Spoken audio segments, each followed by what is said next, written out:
Hey, what's up, everybody? Video 44 coming at you with another video. All right, so latest in regards to the Lakers is that Darvin Ham is expected to be fired by the end of the week. I didn't see anything that said he would be fired right now or that he had been fired before turning on his video. So for some reason, anything that's happened in the last couple hours, I haven't updated any of my information from what I read about 11 o'clock this morning. But that was the word. I think the Lakers are just trying to assure everybody that he ain't going to be coached by at the beginning of this season. A lot of people have bad taste in their mouth about Darvin Ham. We've had complaints on this channel many times over. It's not anything that I would be surprised by if he's fired. If anything, I'd be much more surprised if he retains his position. And as we talked about this morning, it's all about the direction of the team at this point. Hiring a coach without actually having a vision for your direction really could set that coach up for a bad tenure too, and you can't afford that. You don't want your team to hire a coach that's about winning right now, and then you end up not having a winning situation. Or if you have an idea that you want to go a certain way with a certain superstar, you may hire a coach that would be specializing in his type of play, and then you don't land the superstar, and now you kind of got a coach that's best at doing something that isn't what you have. And so we want to make sure we don't make that mistake. It's not as simple as getting a good coach. It's about getting the right coach for the situation that we're building. It seems that it's uncertain right now. LeBron James has his free agency pending. Maybe he decides to stay with the team. Maybe he decides to go in a different direction. It looks likely that he'll see few better options, and so you can deduce that he would stay. But I don't think that's a perfect science at all right now, especially given some of the way things have gone over the last 6 years or 7 years of his tenure. I just don't think that we really will know what he's going to do, and for all I know, a lot will be determined by what happens in Team USA. My worry is that players get hurt there. That's my worry. You got Anthony Davis and LeBron James about to play Olympic basketball in a season where they just went 70-plus games apiece, and then they're supposed to start next season and do it again. These are not young players. These are not the most reliable people to stay healthy right now.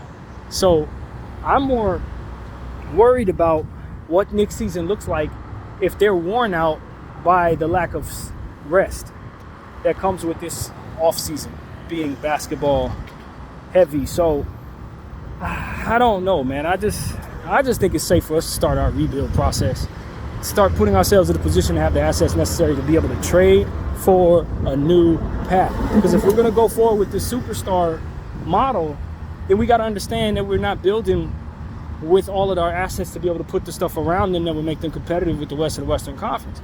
You got to give something up. And what you don't want to give up is just the idea that we're just not good enough, but we're still going to put top dollar into the team. That doesn't make sense to me.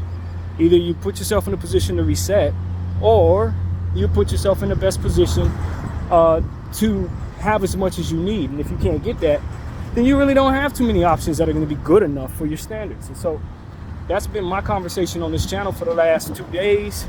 What decision does this team want to do in regards to building? And if they're going to build properly, do they know what that looks like before they put themselves in a position to be worse?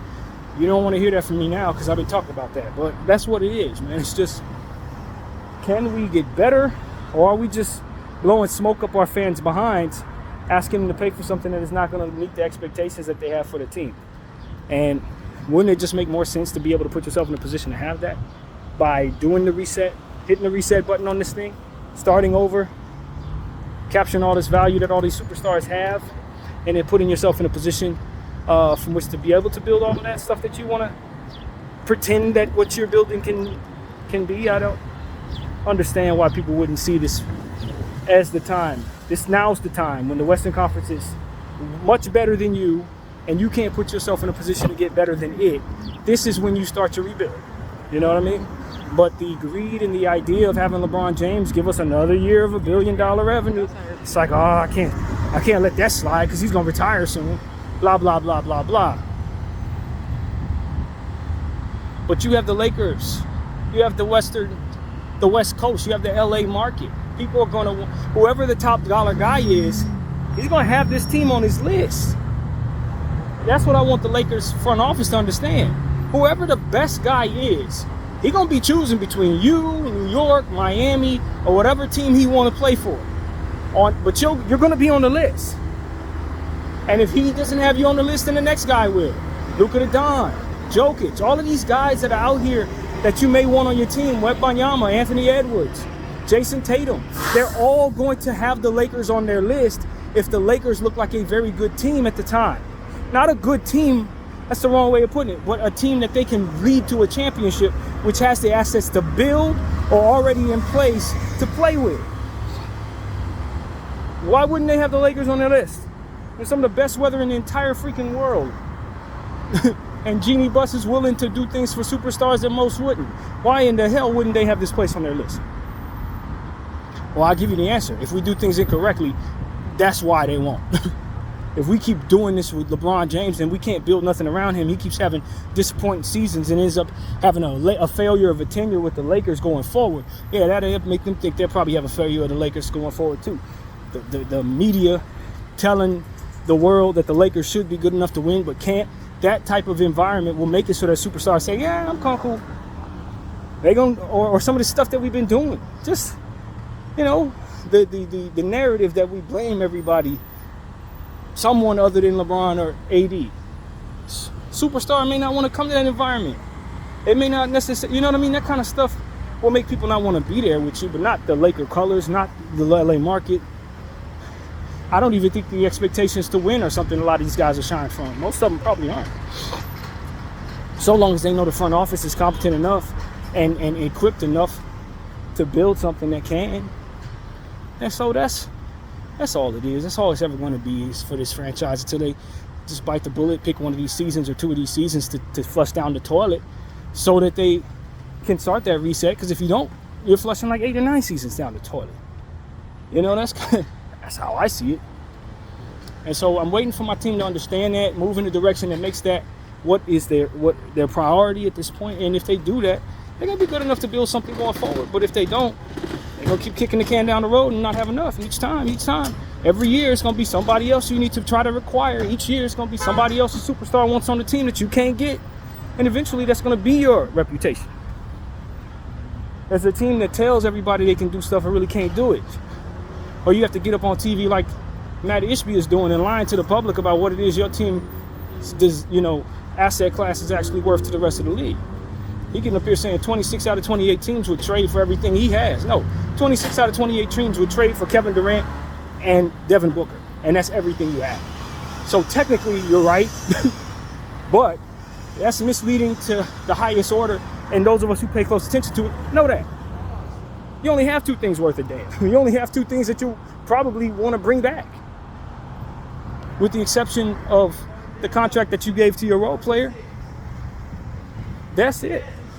Other than that, you don't really have anything, Matt. Nobody gonna want Bradley Beal on that no trade clause of $50 million a year. Nobody gonna want that.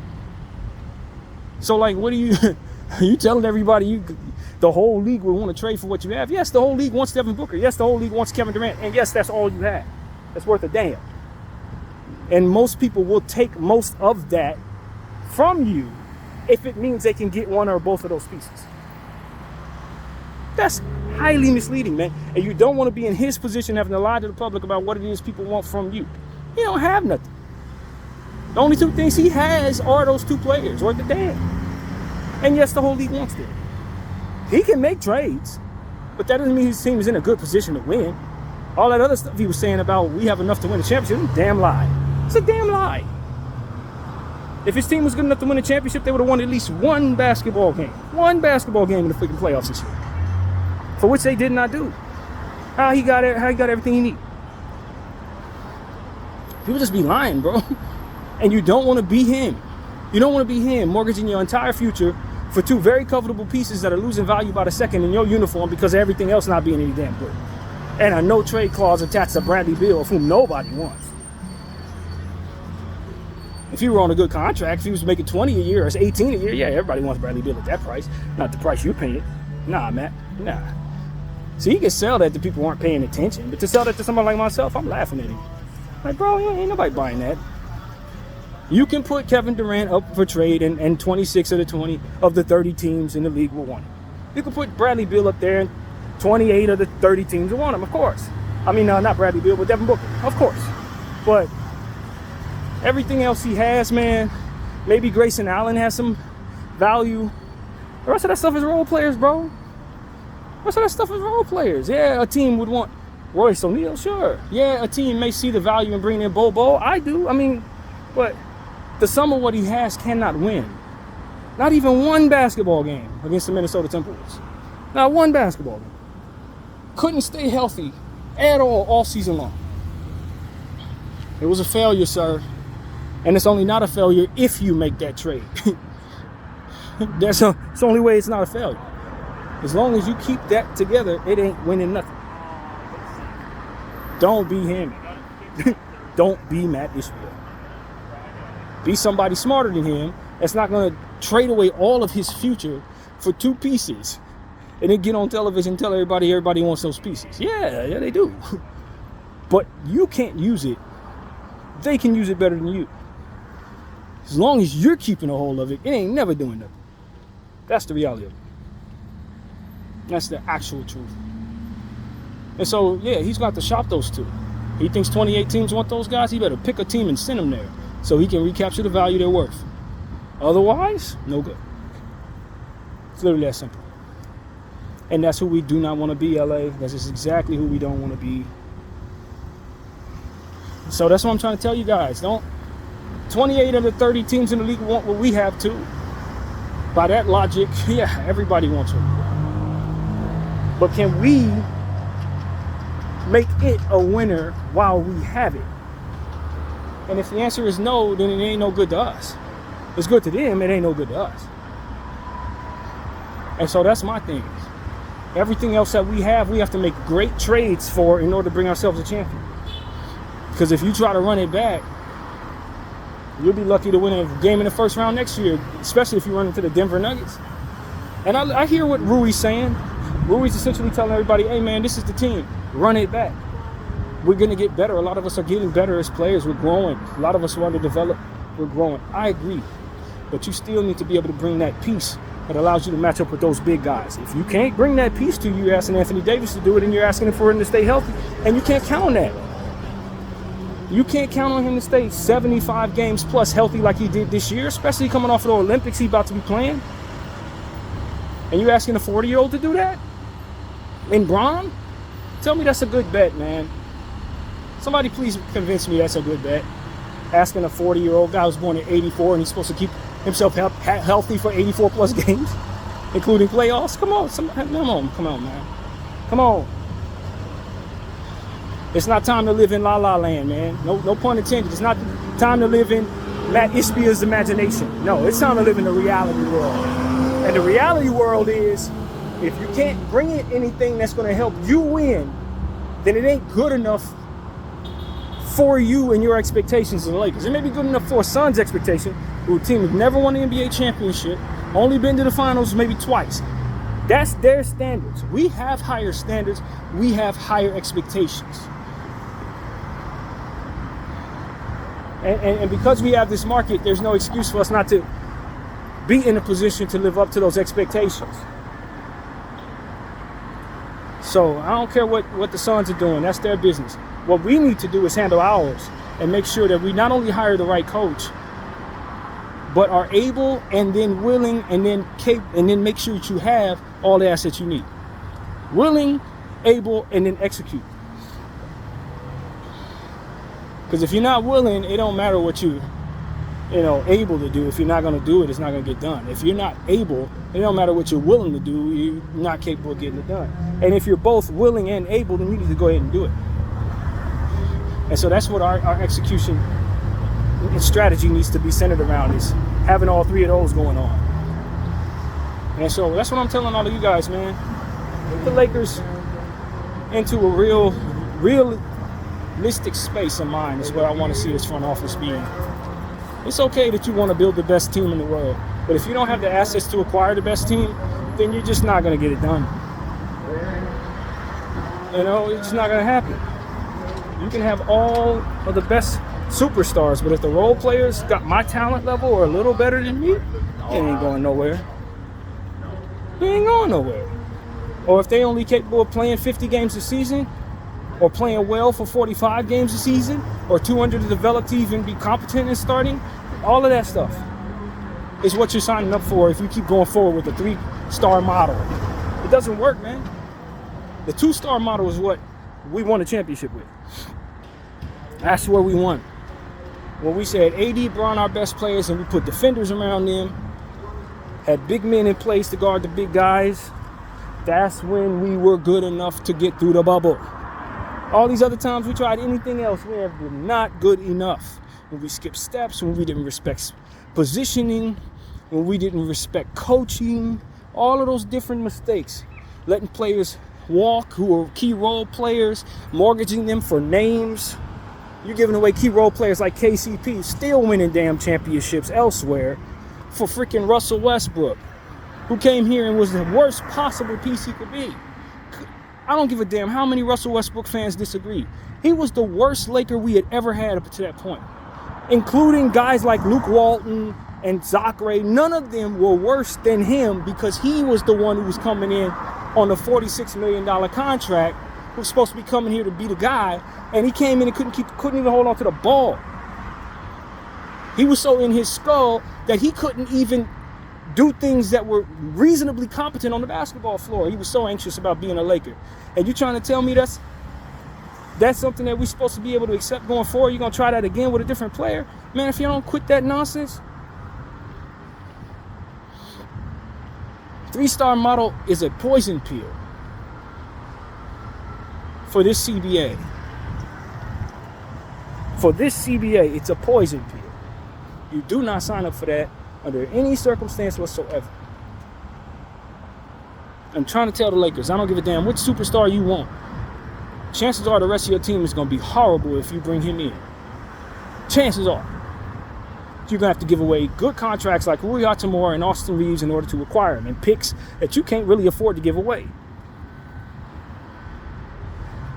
And so these are the things I want to most focus on. Getting a coach is great. Getting a coach is very important, but it's not most important. Having that piece in place that doesn't suck. Those pieces, rather, that are in place around Bron and AD that aren't undersized to the point where they can't even rebound over Jokic. Those are the things that really matter most, man. You could bring in a coach and you could tell him to try to take this roster forward, and he may be able to put better rotations on the floor, but we're still going to fall short, and we know it. That's why I'm not so angry at Chuck for what he said, even though a lot of Laker Nation's mad at him because they really genuinely blamed Darvin Ham. I think Darvin Ham had a lot to do with the problems down there, but his team wasn't good enough if we had a good coach to win the championship. And I think some people disagree with that. We just didn't have the pieces, man. We had some of the pieces. The pieces we had were solid pieces, but when you don't have that big man, how the hell do you think you're going up against Karl Towns and Jokic? You know what I'm saying? And Rudy Gobert. How you supposed to beat those people when you don't have nobody who's big enough to guard them? You know, you can't even beat Sabonis. He didn't even make the damn playoffs. And you can't beat him? Like, these are the type of things that the Lakers need to be honest about. You could have had a good coach. It wasn't going to make any of that better. You might have had better quarters here and there. A couple extra possessions would have went in your favor. Maybe you would have won maybe 6-7 more games. You're still losing the same series. You're still out in the first round, even with a good coach, because you didn't have the pieces. And if people aren't honest about that, then they're about to make the same mistake again. If people don't want to admit that, then they're about to make the same mistake again. I'm not mad at Chuck. I think a lot of what he said was kind of meant for TV, to where he said something along the lines of, you know, just some like you're crazy or you're something of that nature if you blame Darvin Ham. I mean, Darvin Ham had a lot to do with why things did not work out, man. But I don't think a great coach or a good coach would have won a championship with this unit without a big man. You're not. And you with D'Angelo Russell as your point guard, you're not winning the championship, man. You're not. You're not. If you're relying upon him to get 25 damn points every night, you're not going to have the points. They're not coming. Asking him to play well is like rolling the dice. Maybe some days you're going to come up with 7. Some days you're going to come up with a few. That's it. He ain't going to win every game. He's not reliable like that.